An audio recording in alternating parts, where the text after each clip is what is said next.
Hello, Mr. BK. How are you today? Good morning, Jacob. I'm bloody fantastic, my friend. Awesome. The sun's finally out in Sydney after a couple of days of rain. You saw you guys get absolutely plummeted on the other day.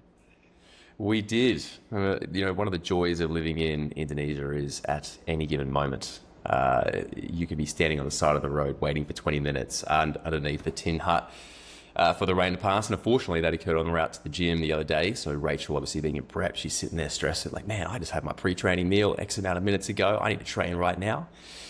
But we got there in the end, and it was a stellar session, so we're good to go. Awesome. Well, today is the first of a fortnightly reoccurrence with a Yeah. bit of a BK conditioning podcast.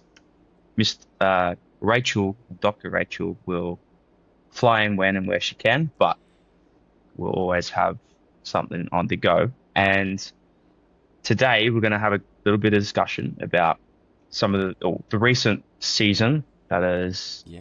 not quite finished, but almost season A. Have a little bit of discussion about peak week, and we'll do a little how you doing, how you going debrief to start off with as well.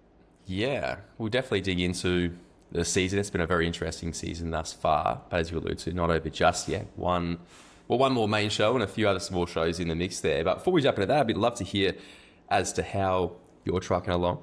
I know you've shared a lot of your progress and programming updates on YouTube in recent, not to mention Instagram. But I know that you have put in place some pretty significant changes to your microcycle design over the last bit of time. And how's that going at the moment? Not too bad. Probably yesterday was maybe the first day I felt a little bit low, which is uncommon at the start of the session. But once you get halfway through, you feel much better.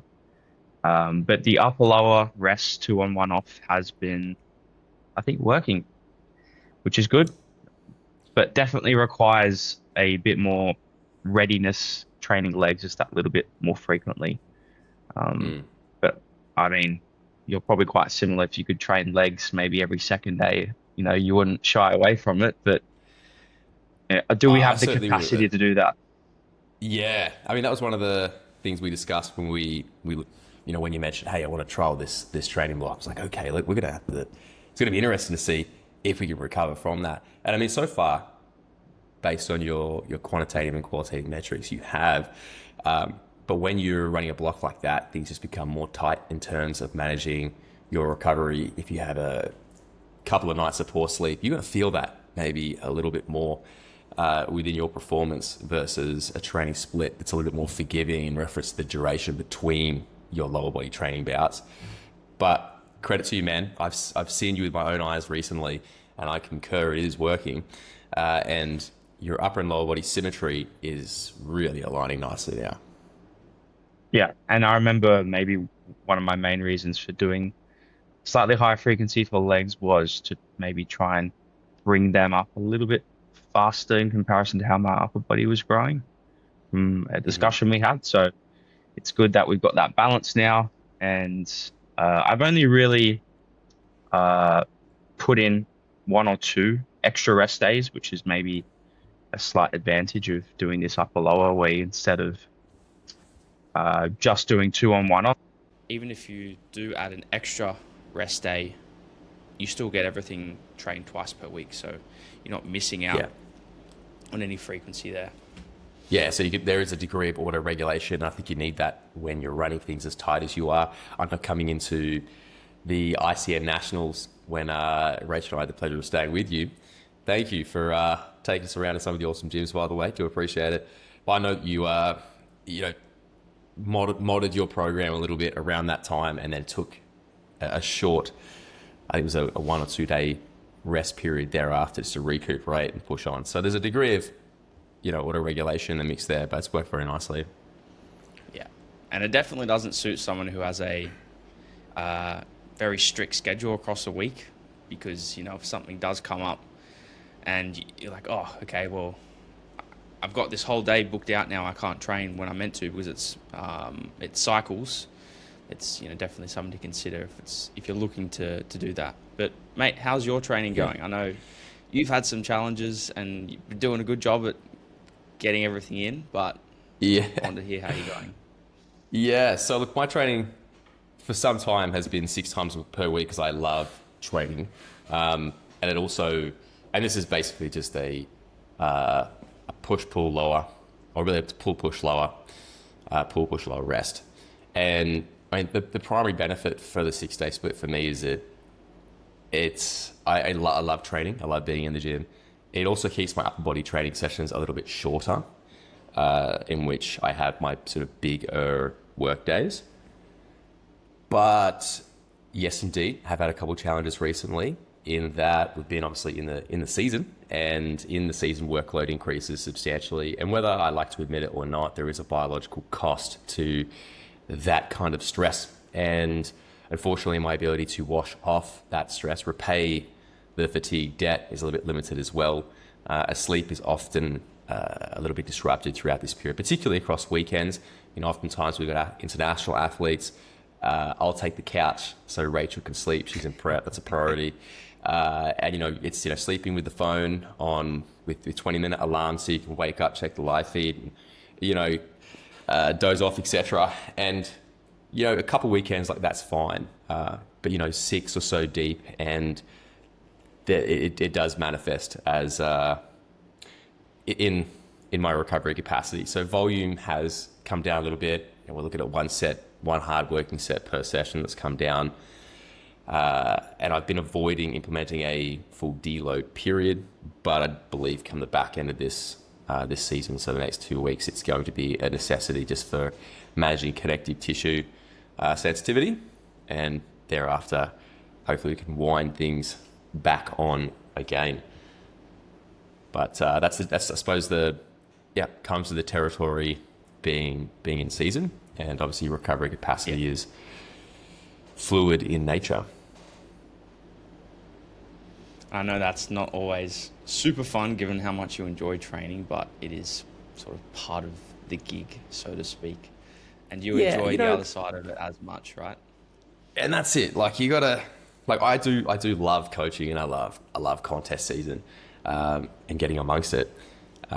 It's definitely a consideration for when, a more significant consideration for when, you're in preparation. Like if I was in contest prep myself, then things get very tough. It's one of the reasons why I don't know in my career if I'll ever have the opportunity again to compete in, say, WNBF Worlds coming to that section of the year, because the architecture of shows these days is not how it used to be. Like you would recall, we used to have this season A, season B, and in Oz, I mean, looking back, say, 10, 12 years ago, 14 years ago when I started competing, we had 2 federations, IMBA and AMB.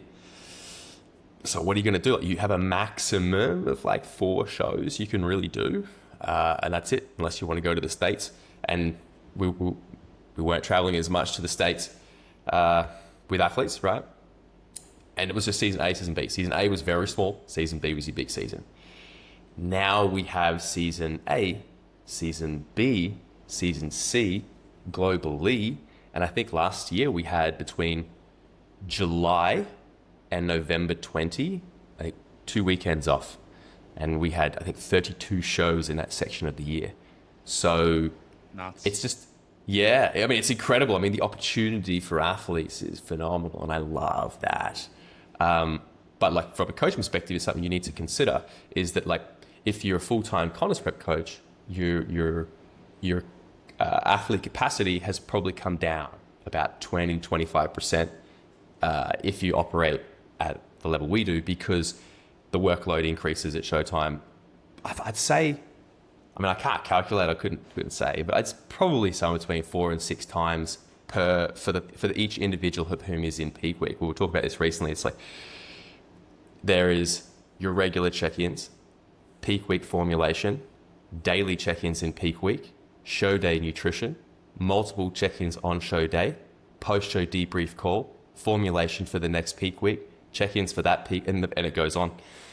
So, and this is just, that's the nature of high-level coaching, and I love it. But obviously from your, as the someone who wants to be an athlete myself, like you gotta find your midway and go, okay, what is my bespoke definition of balance, and how can I do my own bodybuilding and coach sustainably, right? Yeah. So, Yeah.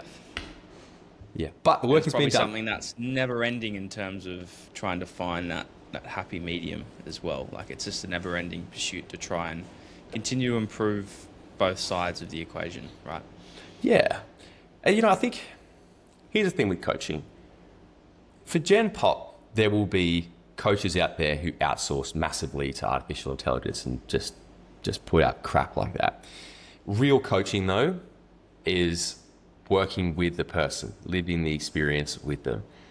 You just can't outsource that kind of stuff. So there is there's a time investment, in that, and that's kind of how it needs to be. And the more efficient that I've got over the years with coaching, the more value I've added. So it's not like I'm going, I'm going to be more efficient here, I'm going to save a few minutes here, and just take on a bunch more clients. For me, it's almost the opposite. I look at how much value I'm giving now compared to what I was 14 years ago, by virtue of knowledge acquisition, and then the mediums of which we have available to transfer the knowledge online. Very different now compared to like when you were typing a bloody email. Emails. yeah, that's how it used to work, right? Yeah. So then, for the way we've worked, we've just added more value, which has been great from the, for what we've done. Yeah. Yeah. I actually saw an interesting post. I don't follow the guy, but Reese Livingstone is quite big in like lead generation and how to maximize your time as a coach.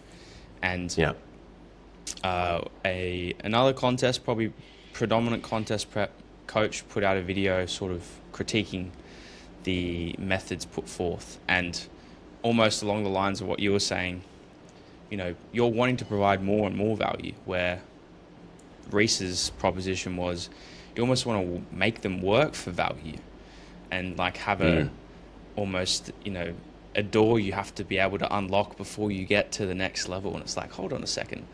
I'm not sure if that's necessarily the goal of coaching, right? You want to provide as much value and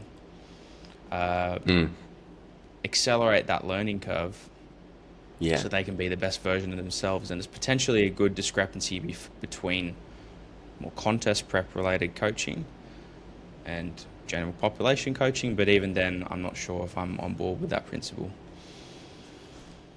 Yeah, I mean, look, I don't know much of his content, but I do have a few of our athletes actually work with him, and to be fair, they've loved it, and in some ways. And I will put this forth, right, Jacob, and you know this. I personally am not the greatest business person, because a business person would not sell time for currency. They would sell some product and just scale it out. What we do is coaching, the business of coaching, right? And I know that we cut ourselves off the knee sometimes because we could do more on social media, but it's coaching one, social media second. And the reason our business works is because the quality of coaching. And when all is said and done, and we retire from this industry, I would love it that people remember us for, these guys did amazing work coaching, their contribution to the sport was fantastic, not, man, these guys had some really good Instagram reels. That's not what we're going for, right? No. And I mean, our mission, all right, our mission is so simple. Like our mission is so simple at BK Conditioning. It's to positively contribute to the growth and standard natural bodybuilding through coaching and education / mentorship. And I feel like we're doing that. And it breaks my heart that we have a ceiling to the volume of people we can work with. It breaks my heart. But the thing is, if we just opened up more positions, we would be kind of watering down that mission, right? So, yeah, it's interesting. Like social media has definitely changed the game for better and worse. Not to go off on too much of a tangent there. If you don't use social media and you're a great coach, you don't get your message out there. But most of the young guys coming up are not focused on refining the craft of coaching. They're focused on maximum lead gen and just getting people through the door. I'm very grateful to say, and you know this, that the athletes of whom we have the pleasure, honor of working alongside, I actually never calculated like what's the stay rate, how long people stay, but I'm going to say it's probably at least 18 months. We work with people long term because, and oftentimes over many seasons. Looking at, say, the last season we did, Aiden, this is our second season together. Annette, we've worked with one other, of whom, as you know, retired this season. Bless her. I've loved working with Annette, and we'll likely continue to work with one another in some capacity. But we've been working with one another since 2015, so 11 years. So, you know, our focus is working with someone career long versus just, hey, let's have this marketing campaign that just gives us a whole lot of new leads that's just a churn constantly. Yeah. You know, so it's different model. I was going to mention Annette because that's a great example of how long some people do stay, and a testament to the pride we take in that career-long journey rather than just one show and done. You know, which can happen, but you know, ideally we want to keep people loving and enjoying the process for as long as possible. Yeah, that's. I think as coaches, right, it's a passion game. Like, I know how much passion you bring to the table. It's evident, right? Passion makes way for energy / curiosity, which makes way for like exploration, knowledge acquisition on way to mastery. And it's not just, and part of our job as coaches is to ignite the passion in the individuals we have the pleasure of working with. It's like a great example of this, and I'm sure he won't might be mentioning his name, is, you know, Henry, of whom we've had on the podcast. I think you would agree he's an exceptionally passionate gentleman, and his career has went next level in recent times. I think in part because he's I don't want to take this credit here, but I will say that when we work with one another, one of the things we worked on is just like, man, like, give yourself permission to love this bodybuilding. If you really want, like, if this is something that you want to do, like, love it wholeheartedly. I think part of the environment he was living in NZ was kind of like he had one foot in, one foot out. So coming to Australia and working with us was really great in that regard.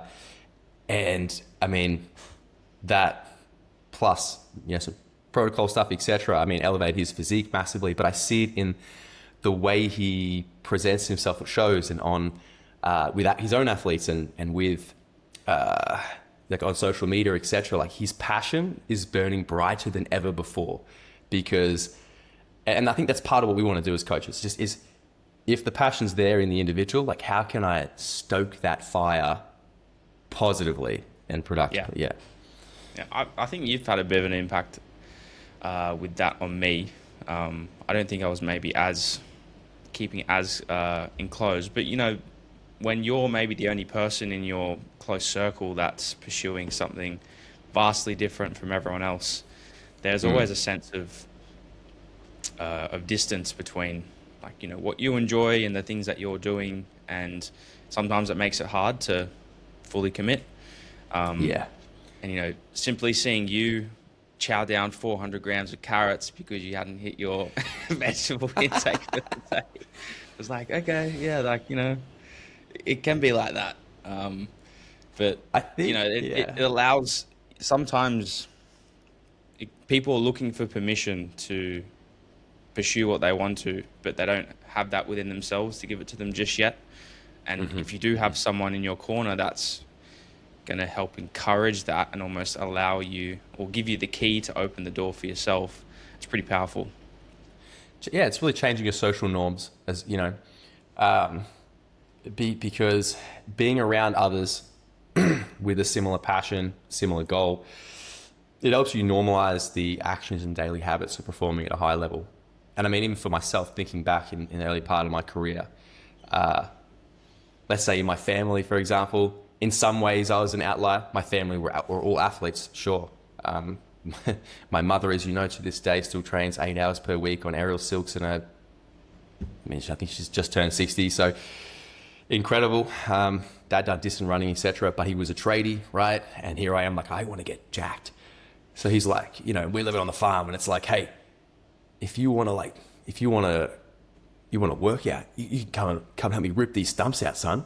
And I'm like, nah, Dad, it's not the same. So it was a couple of years of like, hey, it's not the same, man.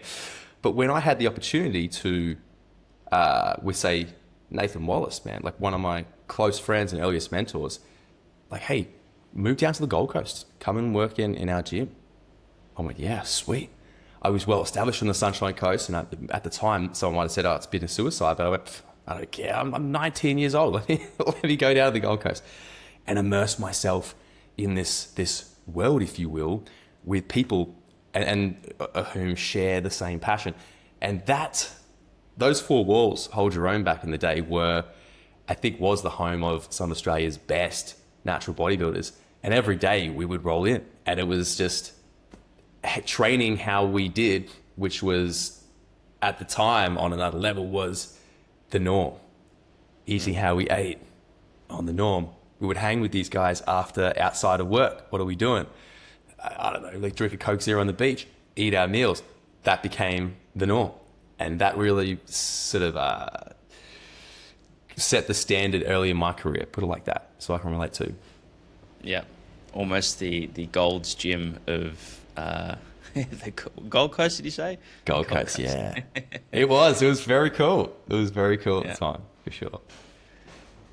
All right, man. Well, let's dig into a bit of a season overview. You've had one athlete overseas and then the rest domestic? Yeah. So we've had Jonathan over in Belgium, but he's competed across Belgium, Netherlands, UK, etc. And the remainder of our guys have been in Oz for the season A. But it's as mentioned, it's been a pretty hectic season A, in that now, I mean, even in Oz alone, we've got ICN, INBA, NBA, WNBF as the primary shows there. There was another show I've never heard of before, WHPH, I think it was called. Yeah, the down. Yep. So it's just been, and A&B, I should mention, by the way. A&B is one of the OGs of bodybuilding in Australia. It's nice to see they're making a revival again in the last few years. But I mean, it's been each weekend since basically the second week of April that we've been on, and pretty much the last weekend is this. Last big weekend's the WNBF in Melbourne, which is set to be a stellar show, mate. It's very good quality. Really good quality, I think so. But that's the last big one. But it's been a big season, and a very successful season, of course. Yeah.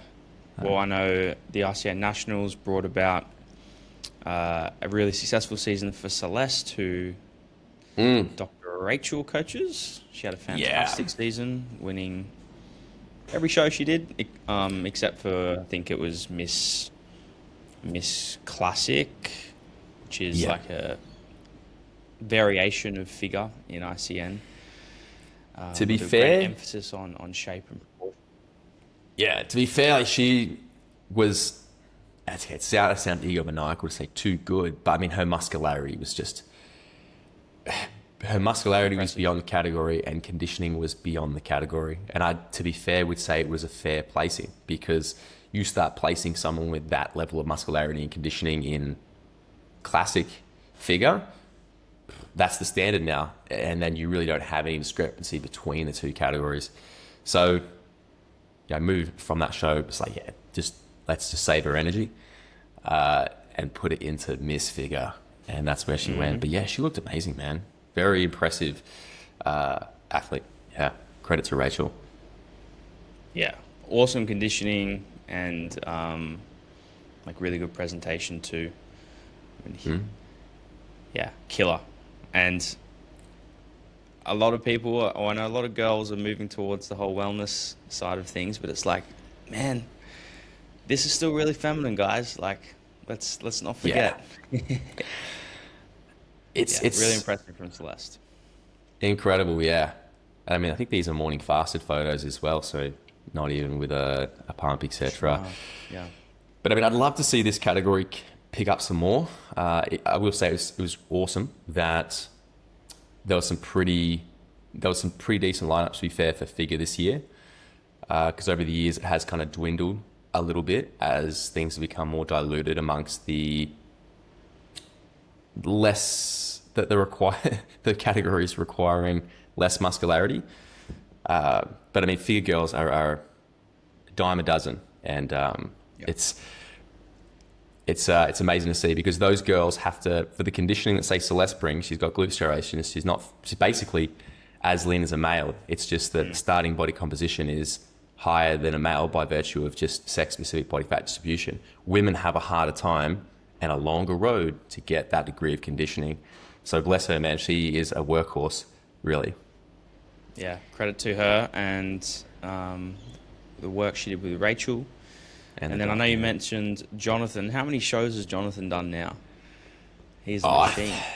He is a machine. I think we're on our 5th show, and he looked to tack one extra in the calendar, so he's looking at doing 2 more. So we're looking at like 7 shows, which is huge. It's a massive season, and it's a big ask when it comes to holding the athlete in condition. Because in Jonathan's case, we rolled into that first show at a true 99.9. I think this is coming into the second show, this one here.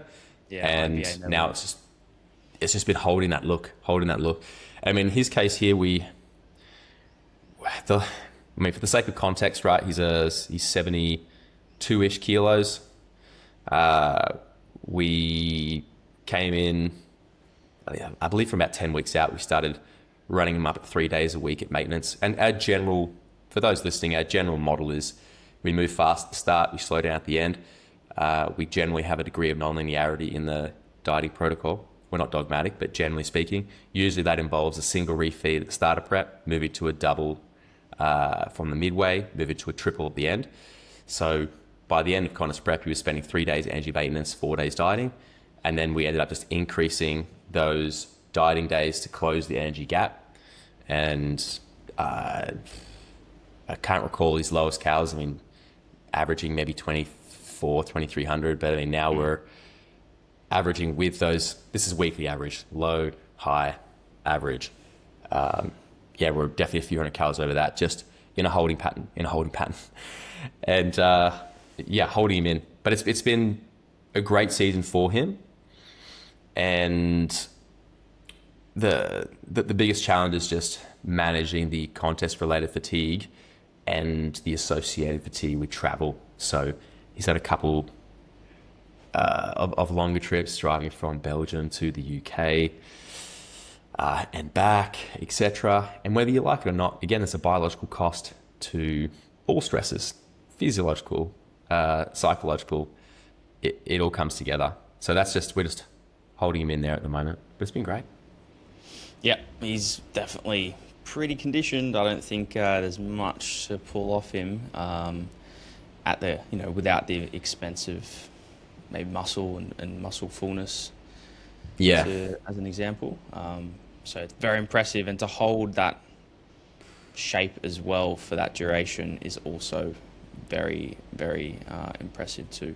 Was there anything that you've noticed with working with Jonathan that gave you that green light? Okay, he's going to be someone who can push through here, ensure training quality stays high, anything like that? Look, you got to know your athlete. In the case of Jonathan, it wasn't his first season, and to offer some further context, he comes from a bodybuilding family. His father is one of the sort of higher ups, if you will, within the IFBB in Belgium. So he's been around bodybuilding his entire life. I actually have not inquired as to exactly why he chose to stay natural, given his sort of surrounds would have been very much in the IFBB scene, but bless him, he has. And, so for him, this season, his real goal was, hey, I want to really achieve elite conditioning. And of course, with carrying the muscularity from the off season. And so I knew he was razor sharp with his focus. We've done a lot of move analysis throughout the off season. So, I'm very confident that he knows how to push the envelope and train hard. And he's someone who keeps a very open line of communication. So we're able to keep his protocol balanced. And just for context for listeners, our athletes hear me talk about balancing our profile all the time. And I'm referring to balancing the constraints of contest preparation, which are really, conditioning, muscle retainment, fatigue, and adherence. You lean into one of those traits too much, you can compromise the others. And in contest preparation, it's dynamic in nature. You can afford to lean into fat loss hard at the start of prep without compromising muscle mass, But if you're leaning still too far, then you're going to compromise muscle mass, you can compromise adherence, which throws the whole system out. So in his scenario, we're able to rebalance his protocol very easily because of the communication and adherence. Like when you have good adherence, so you know, Jacob and I repeat this all the time, is that the body's a logical series of systems control the right variables, you'll have a predictable result. And getting in contest lean, it's not a matter of like, it's accident. Like, I hope my body responds. I'm like, no, unless you're in a very diseased state, you're going to respond if the protocol is appropriate.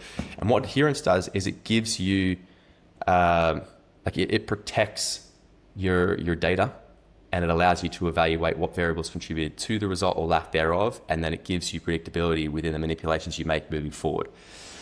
And I mean, in Jonathan's example, he executes and he tells me how he's feeling.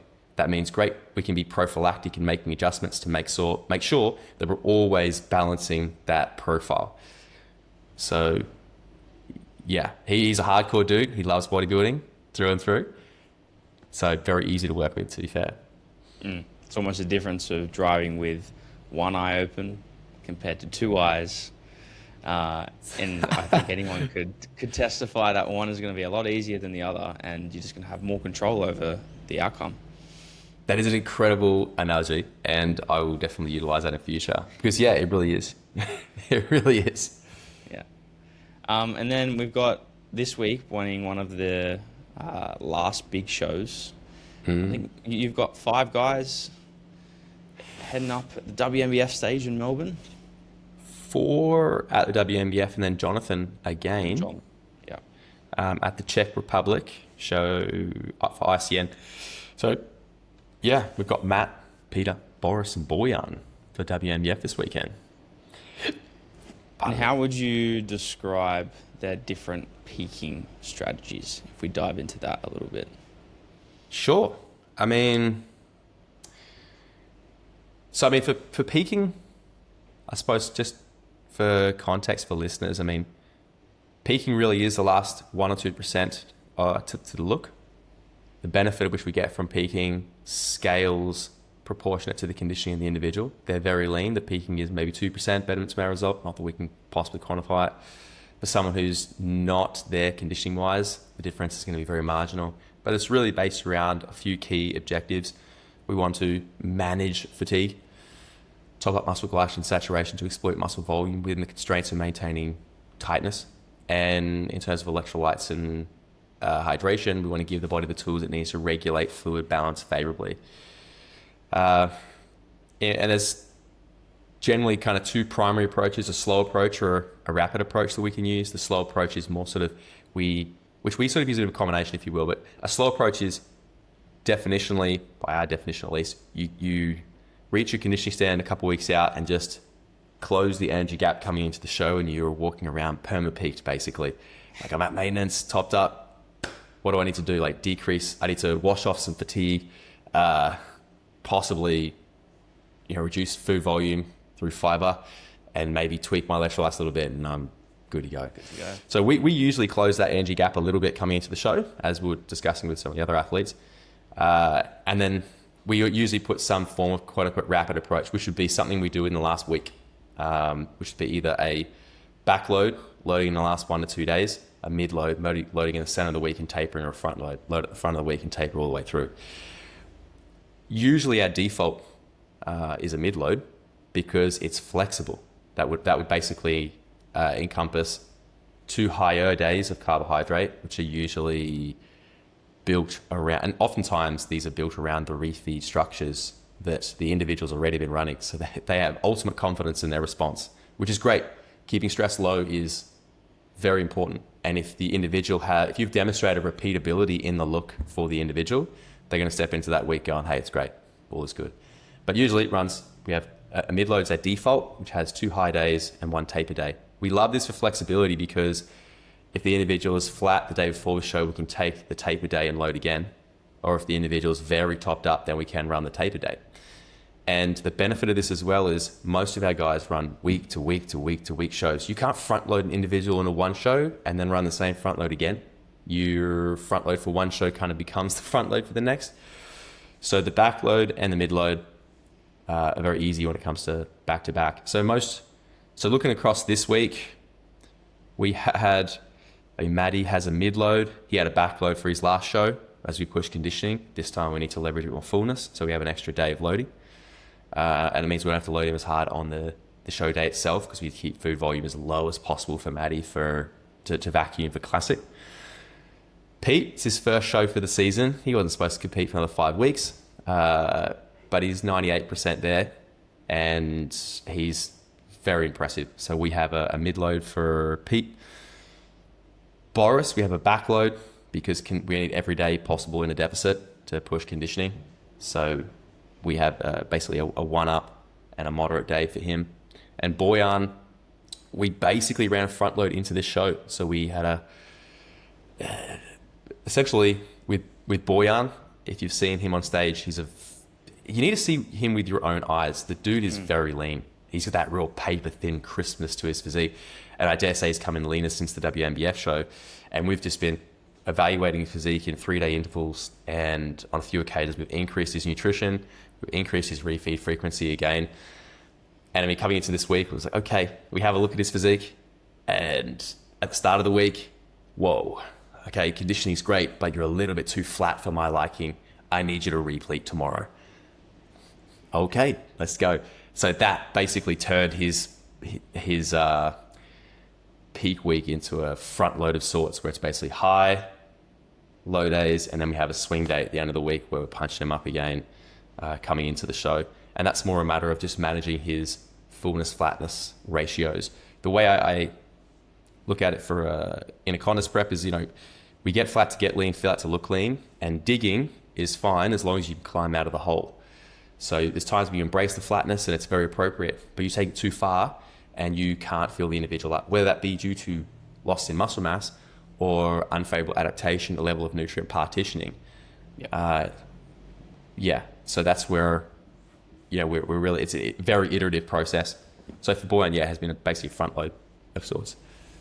I think you made a good point there, though, about like some of your decision making with how you chose to implement carbohydrates for the peak with, the increase where, some people need to continue pushing conditioning, being in that deficit for an extra couple of days because maybe they're not just there.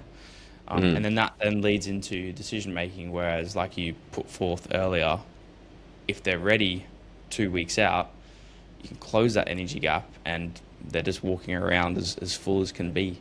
And then it's just very, very fine tune in those last days leading up to the show. Yeah. And earlier I was talking about balancing our profile in the contest preparation, right? Most all problems happen in contest preparation when either the starting position is inappropriate and or the timeline is inappropriate. Then you've got you either to balance the profile, everything's really fucking crammed, right? Where you're running on the limiter between like maximum fat loss and maybe not losing muscle mass or maybe losing muscle mass, right?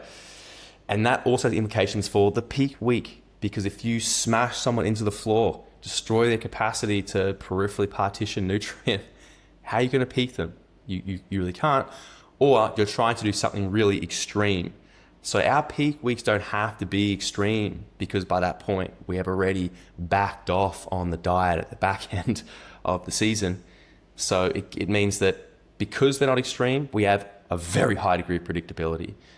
People have less predictability when they're deciding, okay, I'm going to do a 1-day backload and I'm going to do 11 grams per kilo body mass and I'm going to play with my electrolytes like this. I'm like, okay, it's a problem. On the topic of electrolytes, like, as you know, we do have a consideration for that. Seldom, really never, would we ever deplete one electrolyte and then really jack up another. And usually the two electrolytes that everyone's referring to is potassium and sodium. Obviously primary intracellular and extracellular ions. But generally speaking, we're going to hold sodium pretty stable. And then the last couple of days, we will push up potassium relative to their baseline norms. And then on the show day, we'll moderate potassium and acutely punch sodium to promote an acute increase in blood plasma volume. And for the sake of because I know someone will ask this. On the show day, we don't necessarily have a specific ratio that everyone's going to run on, but I'd say most people are going to run on somewhere between... Be careful. Yeah. I mean, but I'd say it's quite surprising how much sodium we push into most of these guys. Yeah, absolutely. Many of these guys are running up 5,500 milligrams of sodium for 10 a.m. to 1 p.m. showing, and in most scenarios, that runs up at like a 2 to 1 to 5 to 1 for sodium. Potassium to sodium in many cases. So there is a consideration for that, but we're not being extreme and running the risk of A, an adverse response, B, potentially causing harm through hyponatremia or something like that, which has occurred in enhanced athletes, especially given some of the drugs they take as well. So, yeah. Yeah. And I think, to mention again, like you said before, we're not necessarily going to yield a 25% better result from, a peaking protocol or even an on-the-day adjustment. But the value you can get from a very predictable, reliable result is, maybe somewhere between 2 to 5%. However, if you mess it up, that degree of impact can be quite significant to where, you do then ask the question, why would you go against something that's very predictable that you've developed through your high days in the weeks leading up to? Really begs the question. Yeah. I mean, look, there's also an evolution between shows. So you do one show, you go, okay, great. This was the response. Okay, we can afford to etch a little bit harder this day before, so I can tape you a bit more on the actual day itself to manage food volume. Okay, cool. And you tweak and adjust. But speaking of the improvement to one's physique, I got to say, one of the most impressive differences that I've seen on stage was at the ICN Nationals. I forgot the gentleman's name. Do you recall the dark gentleman? Far out. It's on the tip of my tongue. All right, but watching this gentleman, this was actually quite impressive, and we don't work with this gentleman, but watching him at the start of the day, Aiden beat him by a long shot, and Aiden, his peak was fantastic. Francis, there you go. Second half of the day, in the pro lineup, I think it was the placing changed, and I went, actually think that was deserved. He was just that pit flat in the morning and had a lot of pop at the back end of the day, and it was quite considerable, very noticeable. I think even for the untrained eye, I was like, hey, impressive, guys, credit to you. And also I should mention that there is interpersonal variability. So how much improvement you get there as well is determined by how flat you are versus at the start versus when you're loaded. But there is interpersonal variability as well. Some individuals there's interpersonal variability in terms of the rate at which you can assimilate carbohydrate, and there's obviously nutritional components that play into that, which we won't divulge right now. But really, I do want to put that forward. There is significant interpersonal variability. Some guys like this gentleman, I mean, hey, again, he looked like legitimately 10% more of a human by the end of the day. I was like, hey, guys, credit to you. I will mention that was like a morning show. Morning shows are not easy. Bodybuilding's always on in the morning because they make a lot of hype around the bikini categories, etc. in the second half of the day, because that's where the money is in shows. So a lot of these guys are on at like 9 o'clock in the morning at Nationals, and I'm like, man, I like to get the guys up 6 hours before they're on stage so we can actually get a few meals into them. I can't expect them to get up at 4 o'clock in the morning for a 10 o'clock or 3 o'clock in the morning. So they're getting more like 4 or so. So oftentimes for the first category, we're like 99%, and the second category a bit more. Or in the case of this gentleman, it was more like 80% at the start of the day. But that was a great example of someone who filled up a lot, and it was very visually significant. Yeah, the difference of one placing. It's pretty impressive. Indeed. With the season coming to a near close, but it'll almost feel like it just goes into the next one, as I know we've spoken previously. Any challenges or learnings from working with the guys this season? I mean, look, there is always some learnings along the way at the level of each individual that we work with, right? But I mean, there's always some macro learnings as well in terms of management. And I think probably the biggest learning is just, so I often put this forth, and I was chatting with another coach who we work with as well on this topic of sort of bodybuilding coaching or coaching sustainably. This is a passion game. We love this. We'll give ourselves to it. But unfortunately, I've seen a lot of coaches who are really good in this game come and go because they do happen to burn out, because they want to give their everything to the athlete, and that's great. But these days, you really need to, if you're a coach, you really need to emphasize on coaching sustainably, because you're no longer operating with 2 shows at the start of the year and 2 shows at the end of the year. You're going to, if you want to establish yourself here globally, you're going to have 20 plus, probably more like 30 something shows per year that you're going to either physically attend or you're going to attend online, and with time difference, etc. You need to make sure that you're looking after yourself. So this season, to be fair, has been one of my better seasons in terms of managing the fatigue associated with coaching.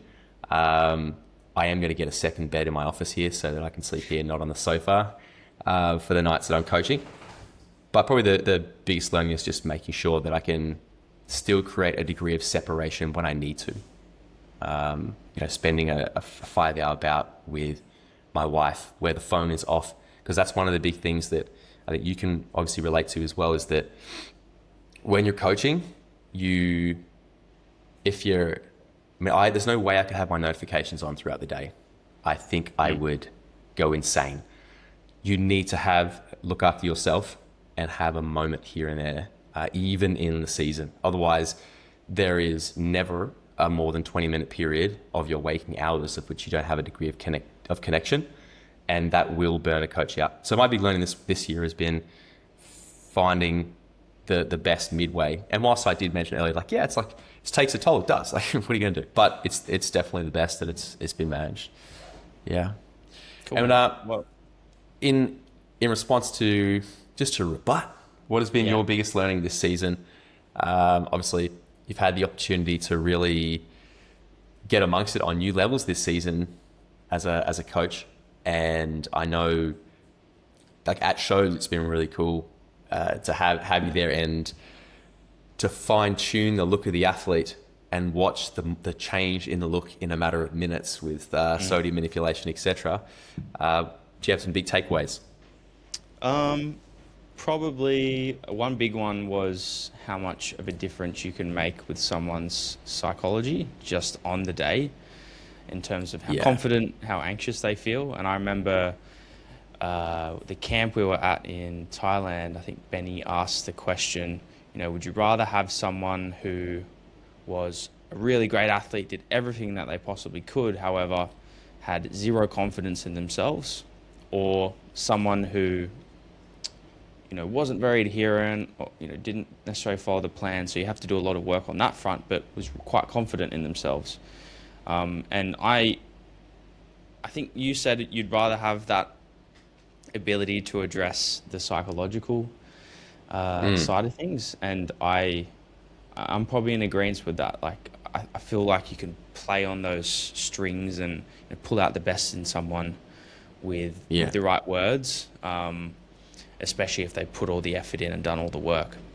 So being able to have some of an impact with regards to that, and then also just being able to be the parrot on your shoulder and just see how things do and can change very quickly and what the expected look is.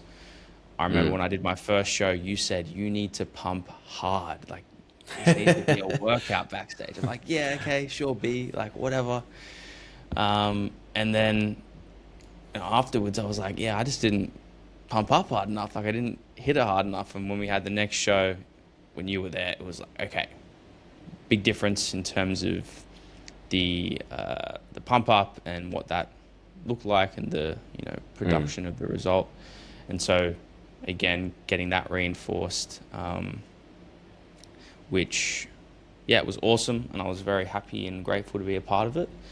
And then even, we had some guys in the pro shows, so there was a little bit of a manipulation there with getting some diuresis happening, getting some more fluid back in, so you do have that ability to then get that more acute raise in blood plasma volume, and you just get a slightly sharper look.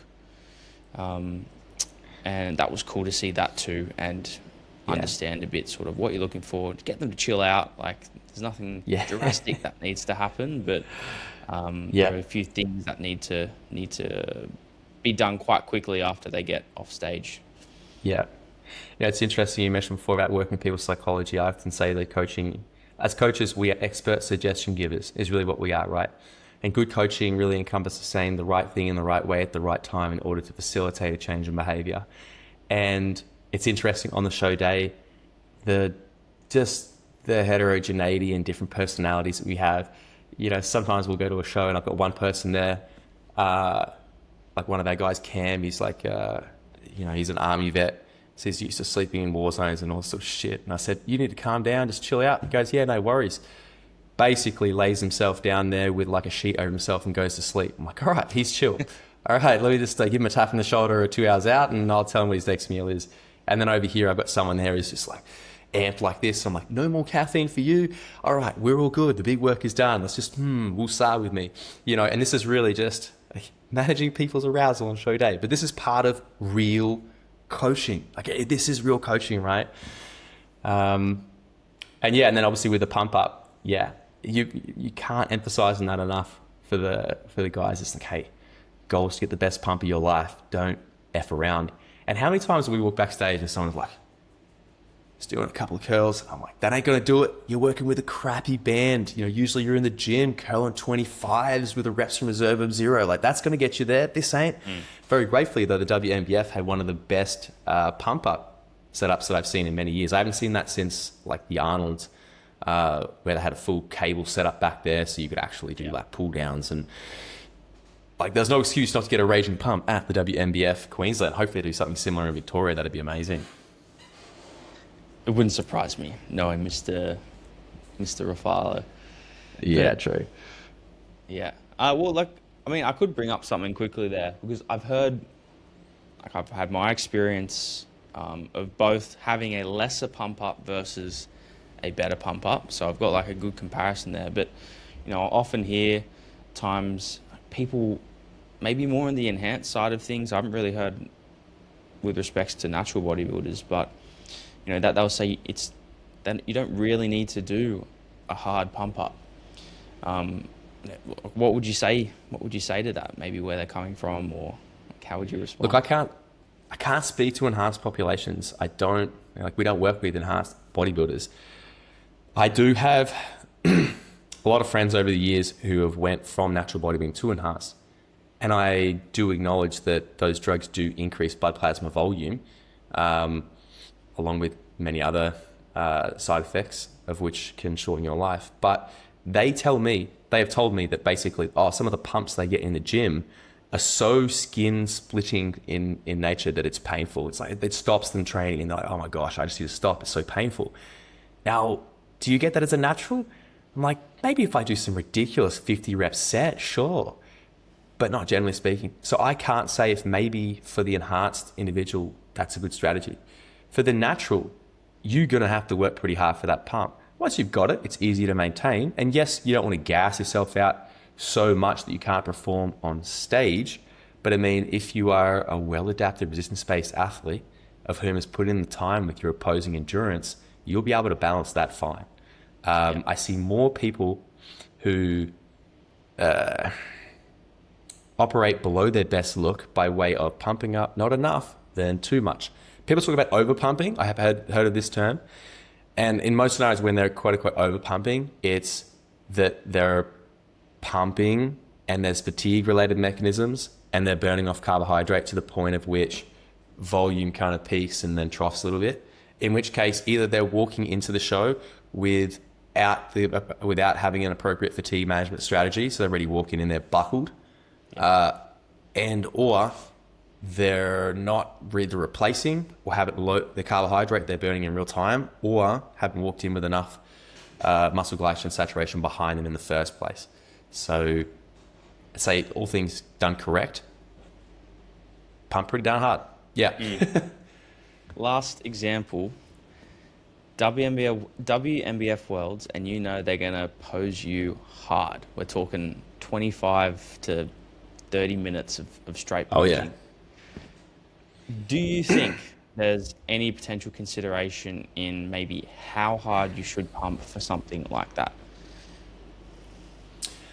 I mean, in all cases, you want to be strategic with your pump up. If you're a perfect picture of symmetry, pump everything up. If you have a weaker point, then double up your roughly your volume on that. Like you need lateral delts. Okay, we'll pump the back, pump the pecs, pump the lateral delts, pump the chest, pump the lateral delts, pump the back, pump the lateral delts. You'll capitalize on. And once you've got a pump, it's not hard to maintain it. Like, you know that. It's just getting that pump, and then you can maintain it just posing. So, I mean, sure, you probably wouldn't pose like just absolutely hammer down in the 2 minutes before you get on stage. You should be stage side there, just kind of holding your pump. That should be pretty simple. Sure. And beyond that, I mean, you got to make sure if you're stepping into worlds, you got to make sure that you got your posing endurance in check, because it shows when you like this is one of those things we see this sometimes with like first time competitors or even athletes who are veterans in the first show of the season. It's like, you did not practice your posing enough, did you? Did you look at the posing schedule that you have and run that? Like, I missed a few sessions. I'm like, yeah, I know. You can get in a position, but you can't hold the position, for example. Because on those pro lineups, sometimes the placings are so tight, it almost seems like they're just posing you until someone breaks. And I don't think that's necessarily the tactic, but if you do break, it will cost you a placing. We've actually seen this before.